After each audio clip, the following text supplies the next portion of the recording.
போதி மரத்தை சுத்தி வரக்கூடிய மேஜர் ஜெனரலுடைய மனைவி மனோரி சலே பிரார்த்தனை என்னவா இருக்கும்னு நினைக்கிறீங்க? இவன் வாழ்ந்தது போதும், இவன் அப்படியே பரலோகத்துக்கு எடுத்துருங்க, டிக்கெட் ரெடியா இருக்கு, நீங்க வீசாவை கொடுத்துருங்க, அப்பதான் எனக்கு ஒரு அரசியல் வாரிசா மாற முடியும். கேவலப்பட்ட ராஜபக்ஷ கூட்டத்துடைய அடுத்த திட்டம் என்னன்னு கேட்டீங்கன்னா, ஒரு புதிய அரசியல் வரலாறை உருவாக்கும். மேஜர் ஜெனரல் சுரேஷ் சலேவை பரலோகத்துக்கு அனுப்பிடணும். ஏன்னா தொடர்ந்து அவர் வாழ்ந்தார்னு சொன்னா ராஜபக்ஷ குடும்பத்துக்கு அது ஒரு பெரிய அச்சுறுத்தலா மாறும். தொடர்நடுங்கி கோட்டாபே ராஜபக்ஷக்கு இன்னும் நடுக்கத்தை ஏற்படுத்திடும். அதனால சலே வாழ்ந்தது போதும், நீ தொலைஞ்சி போயிடு, உன் மனைவிக்கு நாங்க நல்ல ஒரு அந்தஸ்தை கொடுத்துடுறோம். இப்ப அதுதான் நடத்தப்பட்டு வரக்கூடிய ஒரு நாடகமா பார்க்கப்படுது. இந்த ராஜபக்ஷ கள்ள கூட்டத்துடைய அடுத்த அரசியல் வாரிசு மேஜர் ஜெனரல் சுரேஷ் சலேவுடைய மனைவி மனோரி சலே. உங்க கயிறு இல்ல, மக்களால் வெறுக்கப்பட்டு அழிக்கப்பட்ட ஒரு கூட்டம். இப்போ இந்த சலேவுடைய கதையை ஒரு சிம்பத்தியா கிரியேட் பண்ணி தான்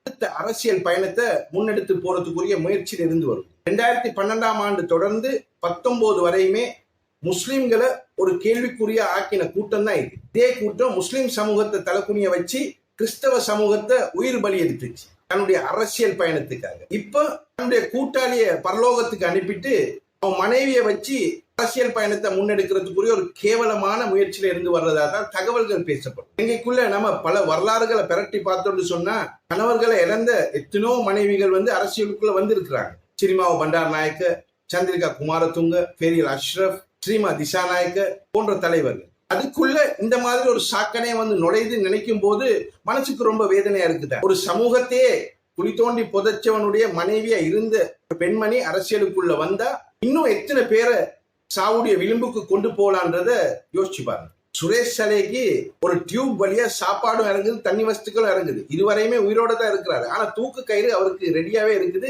ஒரு கழுத்து கிட்ட தூக்கு கயிறு நின்றே வருவது. கொஞ்சம் கொஞ்சமா சில நேரங்கள்ல சாப்பாடோட கலந்து ஏதாவது வைரஸ் கிருமிகளையும் உள்ள அனுப்பிடலாம். ராஜபக்ஷ கொலைகார கூட்டத்துக்கு ஒரு சின்னோரு கேப் கிடைச்சா போதும், அந்த கேப்புக்குள்ளால அவங்கள சார்ந்து அவங்களுடைய ஷூவை நக்கி கொண்டு இருக்கக்கூடிய சில கொலைகார மூதேவிகள் ஏதாவது ஒரு திட்டம் தீட்டி உள்ள பூந்துடும். காத்து நுழையக்கூடிய இடத்துல கூட அவனோட பூந்துருவான். அதனால ரொம்ப எச்சரிக்கையா கண்ணில் விளக்கெண்ணெய் ஊத்திக்கொண்டே இருக்கு. மேஜர் ஜெனரல் சுரேஷ் சலேன்னு சொல்றது கோட்டாபே ராஜபக்ஷுடைய நண்பன் மட்டும் இல்ல, அவருடைய ஷூவை கூட நாக்காலே பொலிஷ் பண்ணிடுவார். அந்த அளவுக்கு ஒரு விசுவாசி. அதையும் விட பல விசுவாசிகள் சலேவுடைய இடத்துக்கு வரணும்னு சொல்லி இன்னும் பலர் துடிச்சு கொண்டு இருப்பாங்களே, அது மாதிரி பல விசுவாசிகள் இன்னும் கோட்டாபேக்கு பின்னுக்கு இருந்து வரதான் செய்யறாங்க. அதனால ரொம்ப எச்சரிக்கையா தான் பல காய்களை நகர்த்த வேண்டிய நிலைமை தற்போதைய அரசாங்கத்துக்கு இருக்கு. கோட்டாபே ராஜபக்ஷக்கு பயண தடையை விதித்ததும் சரி, சலேக்கு மூச்சு பேச்சு இல்லாம போனதும் சரி. அவருக்கு மூச்சு பேச்சு இல்லாம போனதுடைய முடிவு மரணமா இருக்கலாம்ன்றது ஒரு சந்தேகமாவே இருந்து வரும். நிச்சயமா அவருக்கு மரணம் தான் முடிவா இருக்கும்னு நினைக்கிறேன். சலேக்கு நல்லா தெரியும், கோட்டா மாட்டிட்டாருன்னு சொன்னா பல கதைகளை வெளியே விட்டுருவாரு. அப்புறம் பூண்டோட கைலாசம் போக வேண்டியதுதான். நாங்க மட்டும் போறதில்லை, எங்களோட சேர்த்து பல ராணுவ அதிகாரிகள், பல போலீஸ் அதிகாரிகள், பல எஸ்டிஎஃப் அதிகாரிகள், இன்னும் பலர் போக வேண்டிய நிலைமை வரும். ஏன்னா கோட்டாபே ராஜபக்ஷ ஒரு தொடர்நடிகின்றது சுரேஷ் சலேக்கு நல்லாவே தெரிஞ்ச ஒரு விஷயம். அதனாலதான் அவர் முன்னெச்சரிக்கையாவே ஒரு நாடகத்தை நடிக்க ஆரம்பிச்சார். இப்ப அந்த நாடகம் தான் அவருக்கு முடிவாவது நிக்க போகுது. இன்னும் பல நாடகங்களை கோட்டாபே ராஜபக்ஷ கூட்டம் நடத்தி வருது. ரோட் ஷோ நடத்துது, டிவி ஷோ நடத்துது, மீடியா ஷோ நடத்துது. இதே மாதிரி பிரான்ஸ் தலைநகரத்துல வரும் 5ஆம் தேதி சிங்கள கூட்டம் ராணுவ அதிகாரிகளை தற்போதைய அரசாங்கம் சித்திரவதை செய்யறாங்க, பழி வாங்குறாங்கன்னு சொல்லி ஒரு கண்டன ஆர்ப்பாட்டத்தை பண்ண போறாங்க. அட மூதேவிகளே, நீங்க பண்ணிக்கணும் என்ன தெரியுமா? 2005ஆம் ஆண்டு நாடுதான் தான் மூச்சுன்னு சொல்லி வாழ்ந்தாரு ஒரு மனுஷன், மேஜர் முத்தலிஃப்.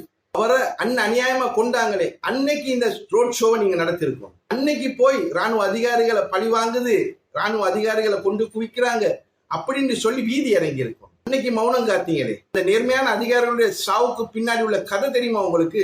அன்னைக்கு எழுதப்பட்ட கதையில ஒரு வரியை நான் சொல்லட்டுமா?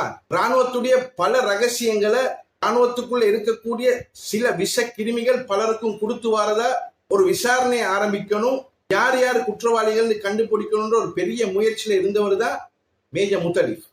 அன்னைக்கு அவரை நிராயுதமாக்கி அவருடைய பதவியை பறித்து அவரை போட்டு கொடுத்து கொல்ல வச்சாங்க. அந்த குற்றத்துக்கு பின்னணியா அப்ப சுரேஷ் சலே, அதே போல கோட்டாபே ராஜபக்ஷுடைய பேரும் அடிபட்டுச்சு. அன்னைக்கு எங்கேயுமே போயிட்டு நீங்க ராணுவத்துக்கு அநியாயம் நடக்குதுன்னு சொல்லி நிக்கலையேடா. ஒரு திருட்டு மூதேவிக்காக போயிட்டு கொடி பிடிக்க போறீங்களே, ஒரு திருட்டு மூதேவியுடைய விடுதலைக்காக போராட போறீங்களே, ஒரு சமூகத்தை தலைகுனிய வச்சு இன்னொரு சமூகத்தை குழி தோண்டி புதைச்ச குற்றத்துல இருந்து வரக்கூடியவர். வெக்கம் இல்லையா உங்களுக்கு? தற்போதைய அரசாங்கம் வந்து உங்களுக்கு பெரிய ஒரு தலைவலியா மாறிடுச்சு. அதனால அதை எப்படியாவது அனுப்பணும். அதனால பல குற்றச்சாட்டுகளை இந்த அரசாங்கத்து மேல வச்சு வரணும். ஏன்னா உங்களுக்கு ஜீர்ணிக்குது இல்லை. அத்தனை எதிர்கட்சிகளும் சேர்ந்து தற்போதைய அரசாங்கத்துக்கு எதிரான ஒரு பெரிய ஒரு சதி வலையை பின்னி கொண்டு வாரீங்க. நாட்டு மேல உள்ள அக்கறையா? இல்ல, சீட்டு மேல உள்ள பசி உங்களுக்கு வெறி.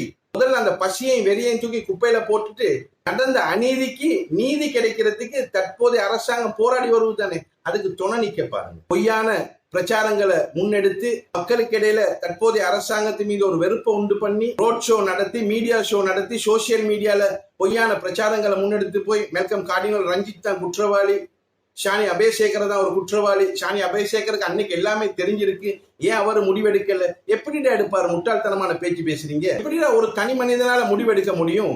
ஒரு தனி மனிதனால முடியுமா ஒரு அரசாங்கத்தை எதிர்த்து போராட? அன்னைக்கு ரணில் மைத்ரி ஆட்சியில பிரச்சனை இருந்த காலம், ரணிலுக்கும் மைத்ரிக்கும் இடையில. அப்ப மைத்ரிபால சிறிசேன வந்து கோட்டாபய ராஜபக்சோட கள்ளக்காதல் வச்சிருந்தாரு, கள்ள உறவு வச்சிருந்தாரு, நாட்டை பெரட்டணுன்ற முயற்சியில இருந்தாரு, பெரட்டி கொடுத்தாரு. நீங்க எல்லாருமே பாத்தீங்க. அப்ப யாரு குற்றவாளி? மைத்ரிபால சிறிசேன, கோட்டாபய ராஜபக்ஷ. ஏன்னா ரெண்டு பக்கத்தாலே ஒரு மனுஷனை போட்டு இருக்கினா அவனுக்கு தெரிஞ்ச ரகசியத்தை அவன் எப்படி முன்னெடுத்து போவான்? இந்த மனுஷனால என்ன பண்ண முடியும்? ஏன்னா அவர் கண்குளிர பார்த்தது தானே. ஒரு பொய்யான குற்றத்தை முன் வச்சு நாமல் குமாரன் சொல்லக்கூடிய ஒரு சத்ராதியை கொண்டு நேர்மையான ஒரு அதிகாரியை தூக்கி உள்ள போட்டாங்க. சீனியர் டிஐஜி நாலக சில்வா வந்து அன்னைக்கு ஜஹரான நெருங்கி போனவர், அவர் மேல பொய்யான குற்றத்தை போட்டாங்க. SSP Prasanna Alwis, senior DIG Nihal Thalduwa போட்டு அவரை தூக்கி உள்ள போட்டாங்க. அதே மாதிரி ஷானி அபேசேகரையும் தூக்கி உள்ள போட முடியுமே, போடுறதுக்குரிய வாய்ப்புகள் இருக்குது. அந்த மனுஷனை கொண்டு போட முடியுமே. அப்ப அவருடைய பாதுகாப்பை பார்ப்பாரா, இல்ல இந்த பிரச்சனைக்குள்ள கொண்டு போய் மூக்க நுழைப்பாரா? ஏன்னா இது லேசு பாசான பிரச்சனையா? தீவிரவாத பிரச்சனைடா முட்டாள் கூட்டமே. தீவிரவாதிகள் சம்பந்தப்பட்ட பிரச்சனை, தீவிரவாதிகளை வழிநடத்தின பிரச்சனை, தீவிரவாதிகளை உருவாக்கின பிரச்சனை. இதுக்குள்ள அவர் இறங்கிட்டான்னு சொன்னா பல இழப்புகள் அவர் சந்திக்க வேண்டி வந்திருக்கும். இன்னைக்கு அவருடைய குடும்பம் இருக்குமான்னு கூட தெரியாது. அப்ப அவருடைய பாதுகாப்பு முக்கியமா, இல்ல தனக்கு தெரிஞ்ச ரகசியத்தை சொல்லித்தான் தெரியும்? உங்களுக்கு சொல்ல முடியாதா? 825 நாடாளுமன்ற உறுப்பினருக்கு அன்னைக்கு இருந்து வந்தீங்க தானே. அன்னைக்கு நீங்க எல்லாருமே உயிரோட தானே இருந்தீங்க. இதுல முஸ்லிம் அரசியல்வாதிகள் இடத்துல இருந்தா இந்த கேள்வி எழுப்புறேன். உங்க எல்லாத்துக்குமே வந்து உங்களுடைய அத்தனை எம்எஸ்டிக்கு வந்து என்ன நடக்க போகுதுன்னு சொல்லி தெரிவிக்கப்பட்டிருந்துச்சு. இன்னைக்கு காலையில என்ன நடக்கும்னு சொல்லி கடைசி தகவல் கூட உங்களுக்கு வந்துருந்துச்சு. மக்கள் மீது அவ்வளவு அன்பு பாசமெல்லாம் இருந்துருச்சுன்னு சொன்னா ஏன் நீங்க வீதி இறங்கிக்க கூடாது? ஏன் நீங்க ஒவ்வொரு இடமா போய் நின்று இருக்க கூடாது? உங்க கூட்டங்களை கூட்டிட்டு போய் தேர்தல் காலத்துல வீடு வீடா போறீங்க தானே. அது மாதிரி உங்க எம்எஸ்டியை கூட்டிட்டு மொத்தமாவே போய் ஒவ்வொரு சர்ச் வாசலையும், ஒவ்வொரு ஹோட்டல் வாசலையும், ஒவ்வொரு பள்ளிவாசல் பக்கத்திலையும், ஒவ்வொரு கோவில் பக்கத்திலையும் நின்று கொண்டு யாரும் வந்துடுறாங்க, யாரும் போயிடாங்க, இன்னைக்கு ஒரு பெரிய ஒரு அச்சுறுத்தல் இருக்கு, இன்னைக்கு ஒரு பெரிய ஒரு தாக்குதல் இருக்கு அப்படின்னு சொல்லப்படுவதுன்னு சொல்லி இருக்கலாமே. ஏன்னு கேட்டா அது நடந்தா உங்களுக்கு நல்லம், நடக்காம போச்சுன்னா நீங்க பொய்க்காரனா விடுவீங்களே. அதனால டபுள் கேம் ஆடினீங்க. என்ன மனுஷனோட நீங்க? அரசாங்கத்தையாவது செய்ய விடுங்க, குற்றவாளிகளை நெருங்க விடுங்க, தொடர் நடுங்காதீங்க. நீங்க ரொம்ப பேர் மாட்டுவீங்க இது கதையில. குற்றவாளிகள் தேடி தேடி போனாங்கன்னு சொன்னா மைத்ரிபால சிறிசேன கூட தான் ஒரு குற்றவாளி. ஏன்னா அன்னைக்கு அவர் தான் பொறுப்புதாரி, நாட்டுக்கே பொறுப்பா இருந்தவர். அவர் என்ன பண்ணாரு? குண்டு வெடிக்கிற அன்னைக்கு சிங்கப்பூர்ல போயிருந்தார். அவர் மட்டுமா? எங்களுடைய ஜமியத்துல் உலமாவுடைய தலைவர் ரிஜு முஃப்தி அவர் கூட ஏதோ ஒரு நாட்டுல தான் இருந்தார். அவரை பத்தியும் கொஞ்சம் விசாரணைகள் அதிகப்படுத்துங்க. நாட்டுக்குள்ள தொடர்ச்சியா பல பிரச்சனைகள் முஸ்லிம்களுக்கு எதிர்ப்பா நடந்துச்சு. அந்த அத்தனை பிரச்சனை நடந்த நேரத்திலையும் இலங்கை ஜமியத்துல் உலமாவுடைய தலைவர் ரிஜு முஃப்தி நாட்டுக்குள்ள இருக்கல. அப்ப அவருக்கு எல்லாமே தெரிஞ்சிருந்துச்சா? பலருக்கும் கேள்வி எழுப்பும் போது அவரிடத்திலையும் கேள்விகள் எழுப்பணும். ஏன் நீங்க வந்து ஜனாதிபதி விசாரணை கமிஷனுக்கு வட்லாப்பு கோப்பையை தூக்கி கொண்டு போனீங்க? இந்த மாதிரி கேள்விகளை எழுப்புங்க.